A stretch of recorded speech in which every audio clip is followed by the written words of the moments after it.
I fixed the light. Yes, I haven't told. Right. Little does he know he's on mute.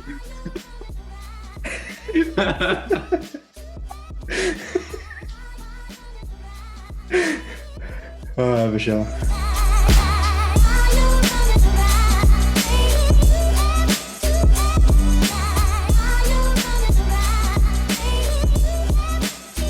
We're live, guys. Welcome to the B Team podcast.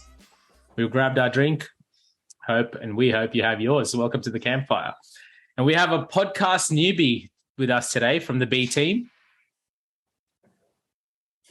Let's wait till we introduce you first, bro. Ruin the surprise. Mate, they've all seen Hubert before. He's an incumbent. All right, introducing another Fijian-born B Team potty premier. Though there are many in the world, he's our sole engineer. He wears blue shorts with flowers. He cycles for hours and hours. His name is Avishal Chandra. Give him a cheer. Welcome, man. Glad to be here. You're finally allowed to make it, bro. Well done. Yes. Been a while coming, my friends. And our next one's no surprise. You've all met this gentleman before. You'll often find him asleep on a dance floor. He loves his cars and racing. His sport teams need replacing. It's Hubert J. Saratnam here for an encore. Thanks for having me again, guys. Thank you. Hubes, we'll get to you. Actually, let's get to it now. You've had your family back.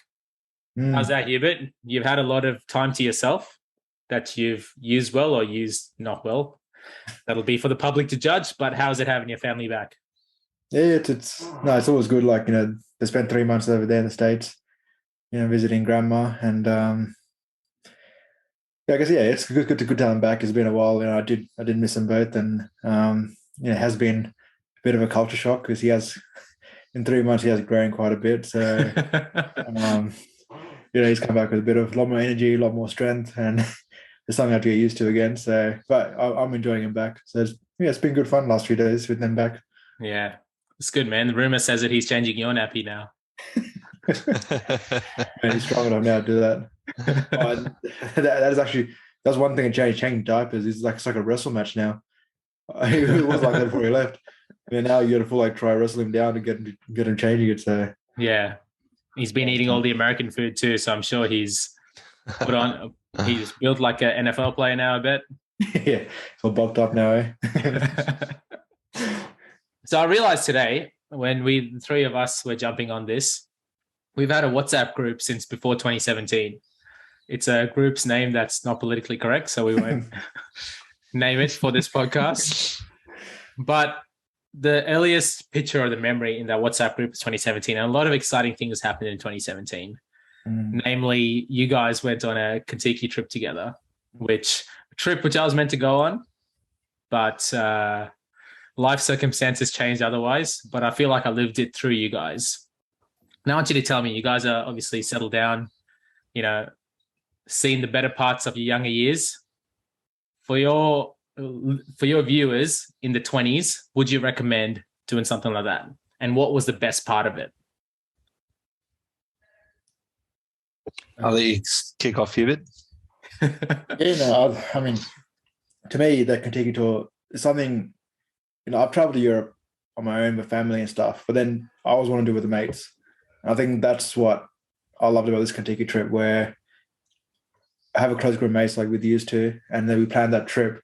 And I think that's what made it really special, like just seeing a whole lot of Europe and more the party scene, the party side of Europe with your mates was amazing. And, I think Avishal, I don't know if he agrees with me or not, but I had great fun with him there. And, it was, I think, for anyone who's sort of thinking about it, find a good mate, even if we're better with a group of mates, and, do it. It's really good fun. Do you reckon you matured as a human after that trip? Oh. Different responses. But I'll tell you what, there were some lessons we learned, like missing our flights and stuff like that. Right. So, there's a lot of life lessons we learned from that trip. So yeah, it was good in that way. Yeah. I mean, best part of Contiki? And would you recommend it? Oh, highly recommended. Just traveling in general is a great life experience, experiencing different cultures. I think the best part about Europe and Contiki is like, you drive for 3 hours and there's a different language, different history, waiting to be explored. My favorite part of Contiki, just at the time, late 20s, I would probably have to say Munich, Oktoberfest. That was, it was an experience of a lifetime. I'm itching to go back to Oktoberfest sometime in the future. We did an Oktoberfest in Sydney here a couple of years ago. Do you reckon it was closely matched to the one you had in Germany? No chance. You've seen we've grown up in Sydney our whole lives. It's a very heavily policed state, and you don't realize how heavily policed it is until you go out and explore, Europe, Barcelona, and also Prague. Like it's almost lawless. But in saying that, in its lawlessness, everybody's out to have a great time. When we were there, we never saw anyone overly drunk walking the streets, violence. We didn't experience that at all. I felt like when people had the freedom to just party, I think people were quite responsible. I want to talk to you guys about a story that you've shared. So I think it was Ukraine when you landed. Firstly, you get detained at the airport. I'll let you guys tell the story, but then you have a absolute travesty of an accommodation experience that is something like out of a horror movie that I watched. And it's really cool to see you guys living here and on screen, because they usually end pretty wrong. Tell us a story about that experience from landing to finding a not so friendly Airbnb. So part of the trip, is after our Contiki trip, we decided to go to see a few other countries, including Russia, London, Ukraine. So before that, we planned to get visas for Russia. So we got a Russian visa. I think we read in the thing that we were able to get on arrival visa in Ukraine. So we thought we were all sweet. We get to Ukraine airport. I forgot which was it. It was Kiev airport, wasn't it, Abby? Yeah. But there's two. There's Berispol and the other one. The one that we flew to. I'm not too sure. I can't remember. I think we ended up with the small one in Kiev. And when we get there was no one there to give us a visa. So I think they were both look like, we didn't know their language, they didn't know English, and we were just stuck there they're like, you don't have any visa, you can't come through. So me and this is like one of our life lessons. We had no idea what to do. I think we sort of Avichal's was the fiance at the time. Yeah, it was helping us out from Australia as well, and somehow we managed to. It was. I don't know if you want to describe that guy who walked in and helped us.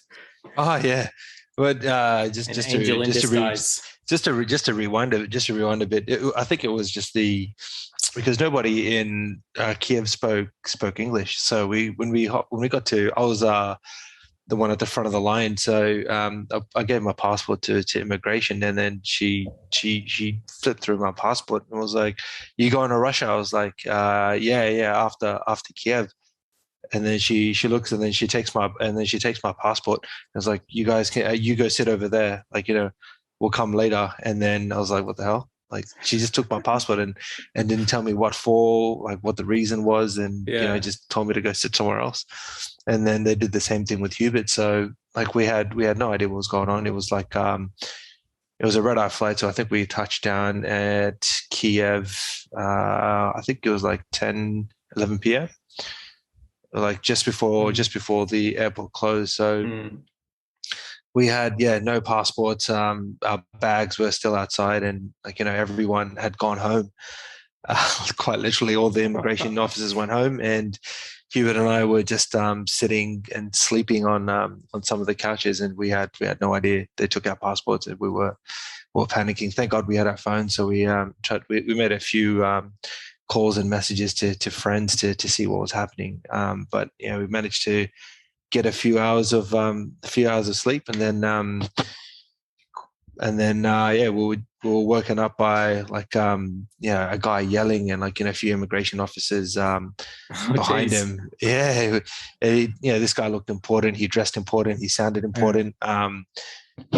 So he came in and he understood English, and he basically told us that the airport that we went to, Kiev Airport, only does visa on arrival from 9 a.m. to 5 p.m.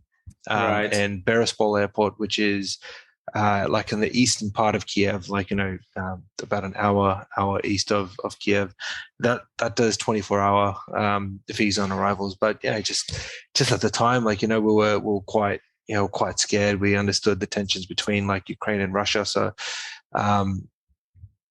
it was just quite scary that they took our passports and didn't tell us why. Yeah.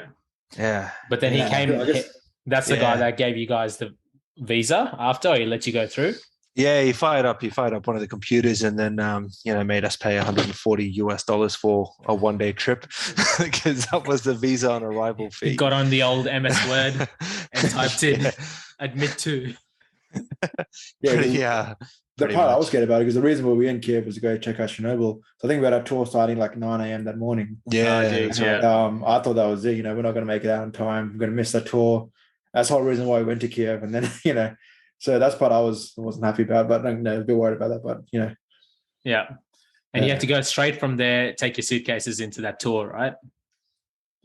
Yeah. So that's funny reason behind that, because the accommodation that I think I ended up booking was a bit dodgy. There's a common denominator here, Hubert. Hey?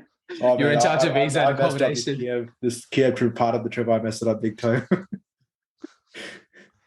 I think the second part of the trip was definitely my fault. I think I booked that through booking.com. Yeah. Oh, was that your booking? That was my booking. So you turn up and you see a guy with the podcast of truth, beater. The Uber took us to like this dodgy part of the town, and we didn't know where the accommodation was. So we found some unit. It looked like a bunker door that we had to open up to get into it. And then luckily there was one lady who was really friendly, helped us out a little bit, but she directed us some guy, and I think Abhishek says it best with this person. Yeah. Oh, this part was awesome. So we hopped in an Uber and went to our accommodation, and mate, it was literally what you see out of war movies. Like a lot of buildings were run down, graffitis.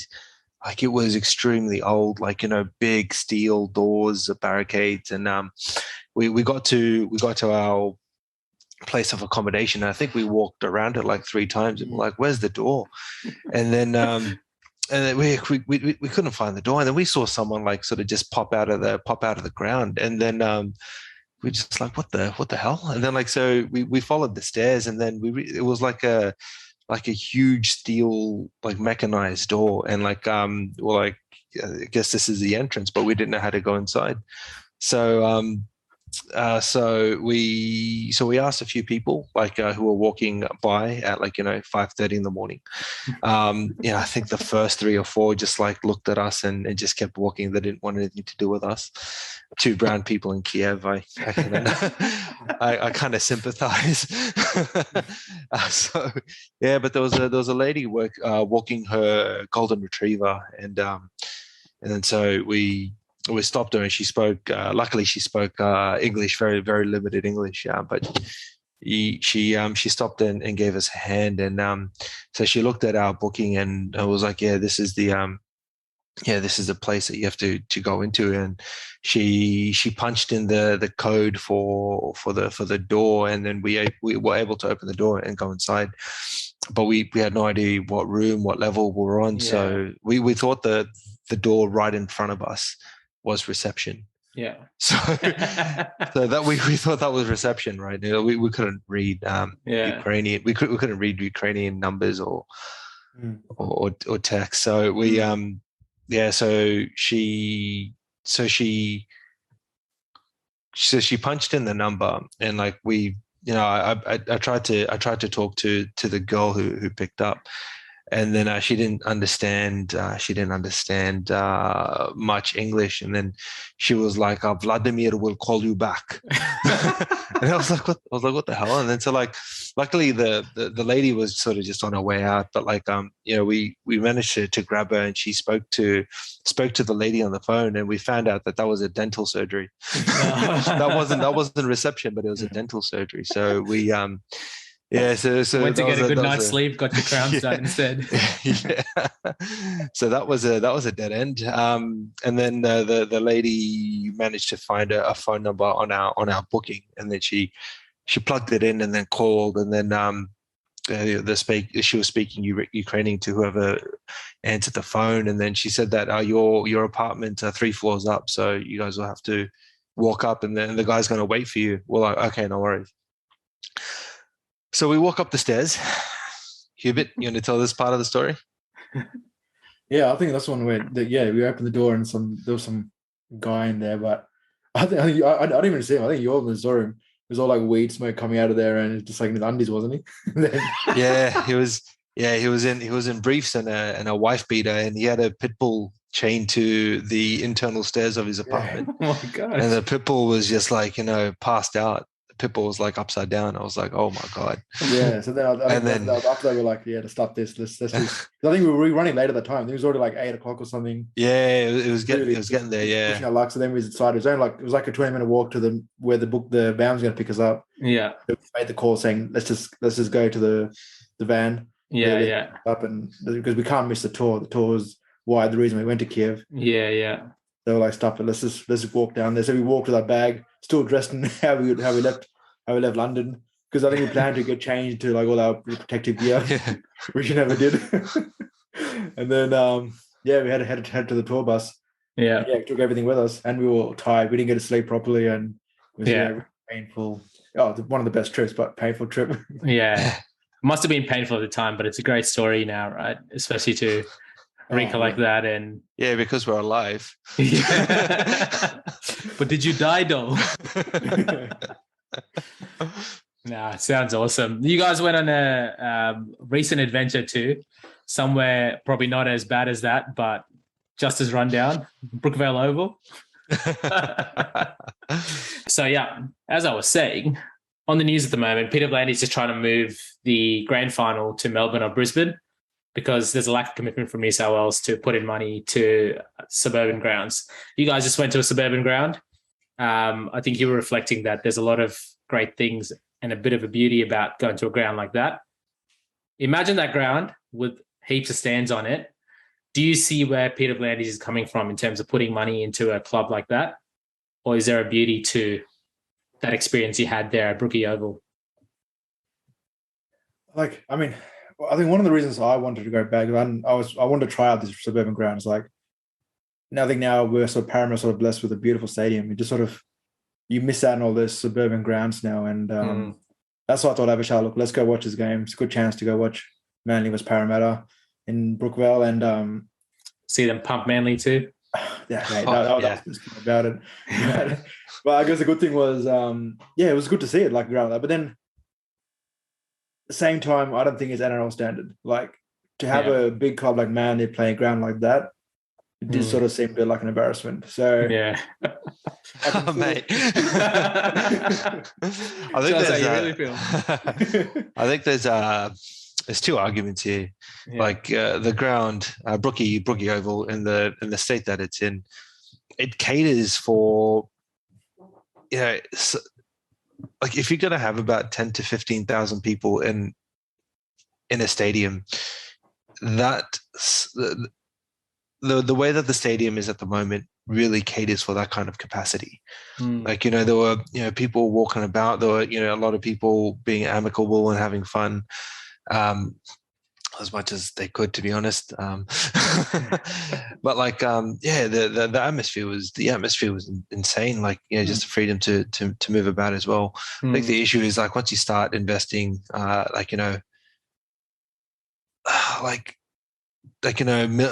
of millions of dollars in building a new stadium. I think one of the big issues is that in some of these smaller games where you're only going to have 5 to 10,000 people, and you've got like an 80,000 capacity stadium, that the stadium's going to feel empty. Yeah. I think it's kind of one of the issues. Yeah. Whereas like if you got a stadium that's designed for 10 to 15, and that's the numbers you're pulling to the game, then I think it's the right number. But I think it's all dependent on the use. What are you're hoping that Brookvale Oval's gonna start hosting grand finals? Like, I don't quite get the picture. Yeah, I mean, maybe the long-term argument is the larger their stadium, they can attract other events and attract, I guess, money to their economy or even to the club, right? But yeah, I think there's definitely a beauty about suburban grounds. The thing is, you think about that. I've been to Brookie once ages ago, and it's no different to like going to Ringrose Park. Exactly. That's what I kept saying. Yeah. It's got a hill on one side, a stand on one side. You get hot chips at the canteen at the end of the ground. So, I think the suburban experience, maybe if people want to experience that, it's at your lower grades to go and enjoy footy at that grade. Question, suburban ground, but suburban beer prices? No. Oh. No, it was not cheap there at all. It was pretty much exclusive because Manly is backed by Four Pines, and that's all they were selling. That's all you could buy. So it was a monopoly there. Yeah. How much was a beer? I think it was like $8, wasn't it, for like the cheaper one? The cheapest one was $9. $9, yeah. Was that full strength as well, or did they have to do middies? That was a pale ale, wasn't it? Yeah, it was a pale ale. I think the full strength was $11. Oh, so it's all full strength. That's not bad. Yeah, full strength. Yeah, 5.2%. So. That's one advantage for suburban grounds. But the parking wasn't great as well. You had to park in the streets and stuff. So yeah. But, I mean, it's definitely worth the experience. But I guess it was worth keeping some of these grounds. Yeah, but it would still need, I think Manly still needs like a backup big ground sort of to play in as well. Yeah. That's fair enough. They certainly seemed lazy on the day. Manly in terms of the defense. Going to another topic of laziness, there's this whole thing on quiet quitting at the moment. I don't know if you guys have read about that. It's basically feels like a millennial approach. I'm going to blame it on the millennials, but it's working the bare minimum 9 to 5, and if you get extra work, just saying no and going home when you need to, because there's other things to do in life, like stuff with your family, stuff with friends, or even freelance work to earn a bit more money. What are your thoughts on that, considering we all come from this generation of work hard when you're young and reap the rewards later, even though we're still working hard? Tell us about your thoughts. I guess mine is, it's not so much the timing. I mean, a lot of people can still get a lot done in 9 to 5. I think it's more ethic driven or moral driven. So like, I think companies are realizing with a lot of openings, there's a lot of work out there and not enough people, and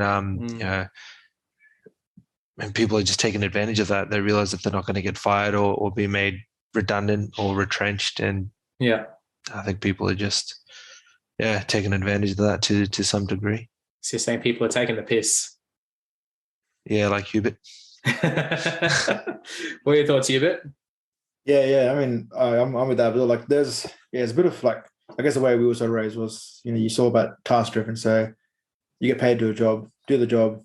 But same time, the workplace flexible. You can work around you, get your outside stuff in order. Like, that's how it should be. But I think I was reading an article about this saying how if we do have a recession, this is the time when it sort of clears out that sort of mentality, because if people start losing jobs, and then it says the cream of the top, the good workers are the ones who are going to keep their jobs. Yeah. And when it comes to selecting who you want to fire, who you want to keep, there's quiet. What do you call it? The quiet quitters. Quiet quitting. They're the ones going to get cut first. So Yeah.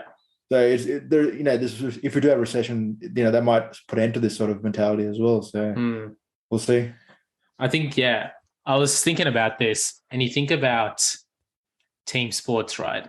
It's like the person that turns up to training or even a game and does the bare minimum just because they have to be there. And I know it's very different because it's work and people don't. It's a twofold argument, because sometimes it's like, what are the companies doing to make people feel part of something bigger than themselves? and they can probably be doing a bit more there. But I think it says a lot about people's personalities too. If you're going to something and you're thinking, I'm just going to do the bare minimum and leave, then, it's probably tough to say without reading circumstances, but it just goes to show what kind of person they are. In work, in teams, their mate circles, you're always going to do the bare minimum. Yeah, especially if you work in a team, like that's the best you don't want in your team, right? Like you want someone who's going to sort of back you up when the times get tough, and someone's going to do the bare minimum and just do their job and walk away. Then let's give him an introduction. Hey. Did you guys just start this, or are you already chatting? No, we started at 7:30. We did it a bit earlier because we didn't think. Well, it's good for you to join, Ash, because we've got a couple of questions for you. All right. We'll go through quick speed. Quiet quitting. Have you heard of quiet quitting? No. It's this whole concept at the moment where people are working the bare minimum. So they get paid from 9 to 5. They start at 9, they finish at 5, even if people get extra work. And they say, nah, I only get paid for these hours. And in the time after that, they do freelance work. There's this whole wave of people quiet quitting apparently across the world. What's your take on that as a pre-millennial person? Interesting. Okay. So I'm going to say I accept it in the sense of if that's what people want to do, it's your time after hours. Effectively, like the company, you're buying someone's time for a little bit. I think if you want to grow and develop within your career, you're going to have to give some sacrifices. So if you want to go up like a technical level or anything else, you're going to need to put in those extra hours to figure out how you want to grow and develop. So if you see your career as someone like, in that same field and you really want to progress through, I think you're going to not do 2 stints at once. I think that's going to cost you. I think it'd be better to do the stints later in life, like do your consulting agreements later because you earn way more after. I like it. Very similar trains of thought. Point number 2, Brookvale Oval. These guys went to a suburban ground. What's your thoughts on suburbia and suburban grounds, considering Peter Volandi's just trying to get investment to those grounds? You go for the Tigers, Leichhardt Oval is big for the Tigers. Where do you think it has that place? I think there's a place, definitely. I think the thing is the cost of running those suburban grounds, obviously it's pretty ineffective, right? Because like the facilities aren't there. They have to hire out a bunch of equipment. It just doesn't like even car park. If you go to Leichhardt, you're stuck in the car park for like 2.5 hours after the match because the infrastructure is just that poor. So I think there needs to be a bit more like things to help it. But yeah, definitely the local grounds are, I think, where it should be at. The atmosphere is way better. You get 10,000 people in a local ground, you feel it, whereas you get 10,000 people instead of Allianz or somewhere else, and it just looks empty, right? Like, it's a different ball game. I think you can hear like with like the Para Stadium, like obviously with the acoustics and stuff, it makes it cooler, but yeah, it doesn't have that local feel about it, right? You can't say, oh yeah, I grew up with this stadium here. Like, yeah. I like it. And last one, these guys, we spoke about Contiki. They had a great experience at Contiki. It was life-changing for some of them and life-altering for some of them in the worst way. You lived in Europe for a long time. Yep. Would you recommend that for 20-something-year-olds? And would you recommend a live in Europe piece versus Contiki, or do you think there's a place for the two of them depending on the adventure they're after, just like a Goosebumps novel? Yeah, do both. Do both. There's nothing to say one's better than the other, right? So I think when you're in your early 20s, you got a good liver. So you can pretty much, I think with Contiki, you have to have a good liver and you have to like be able to function on minimal sleep, right? So it's like 2-3 hours and you just have to pump it out the next day. It's for a shortened time. So you obviously, it's a lot of countries to visit and you probably remember glimpses, but you'll get to make memories which you can't actively get elsewhere, right? So Hubert and Avi are a lot closer as mates post that trip than they would have been if they didn't go together on that, right? So is that a fair call? Yeah, that's true. And yeah, have you guys got some memories that you can't build over cricket? Nor can we say on the podcast. That's true. And the other side of it is like once you guys get that, you can go with your mates, or you can always just go there and just meet people. I've seen people that just do that as well. If you just want to go out and go, no, I'm sick of Sydney or wherever, I just want to go out and just enjoy it. There's like Contiki, there's other top deck tour for slightly older people, all that sort of stuff, right? But if you want to live and work, that's a whole new kettle of fish, right? That's also really exciting, but it's got to be a stage in your life, right? There's no point of going there as like a 18-year-old graduate that can't afford rent, can't afford to pay their bills, and you're going to a new country thinking it's really good, because you'll struggle.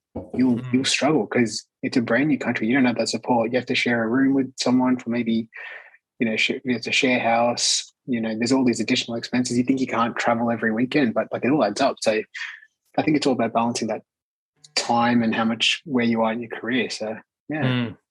Ash Samuel's coming on late and throwing wisdom. Freaking Steph Curry, bro, in the last quarter, just thinking threes. But yeah, no, honestly, the Contiki stuff is just, I think it's really good, right? But if you go with a couple of mates, like, I heard like my other mates that went, and it's just nuts because you can push each other, you can just make fun of each other. Like, yeah, it's just, it's good. But yeah, take lots of photos and never show anyone. Yeah. we know people in our circle that went by themselves as well. And they made friends. So yeah, I think definitely something that I won't tell my wife I regret not doing, but it's a great experience that you guys had, which I think, you know, you can always take the older you get. Last piece of news, a couple of babies in the group. So Neil and Shaz have got new babies. So congratulations to them. Hopefully get them on a podcast soon and share their journey. Shaz having 2 kids and Neil having his first. I think it's no surprise that we haven't heard much from Neil, because he's I went to visit him last Sunday actually, and he's definitely a changed man, I'll say that. His demeanor, his speech, his perspective on life is definitely different. So it's a life-changing event, eh? It is. I think being in that birthing room really changes the man. I didn't go beyond a certain bit. I think I was just like, you know what? I'm not gonna bother with this. I was like, yeah, I'm sure like all of us have seen it. It's a crazy moment for those guys to go through, and really excited for them. And hopefully you'll get to catch up soon and get all the kiddies to hang out, especially with Daniel back as well. I'm sure it'll be pretty cool to set up a time shortly. Did you ask him about the umbilical cord and what it felt like when I was cutting it or not? No, I didn't ask him. Bring him on. And I'm also interested, like always, with just the size of placenta each time. I'm like, that thing's massive, right? Yeah, it's like, it is. It's surprisingly massive, isn't it? Yeah. As you see it on the diagrams, you picture it to be something small. It comes out, you're like, oh my gosh, it's bigger than the baby. Yeah. I thought it was going to be the size of my fist, mate. I was like, what the heck? What is this thing? No, it's nuts. But good to see you guys. Next week, we're going to do a business podcast this week. What we've done is we've gone to every single person and we said, send us a 30-second clip of your business idea, and let's get a crew together to roast it or to say it's great. So if you guys want to jump on again next week, let's do that, and let's tear apart these business ideas, eh?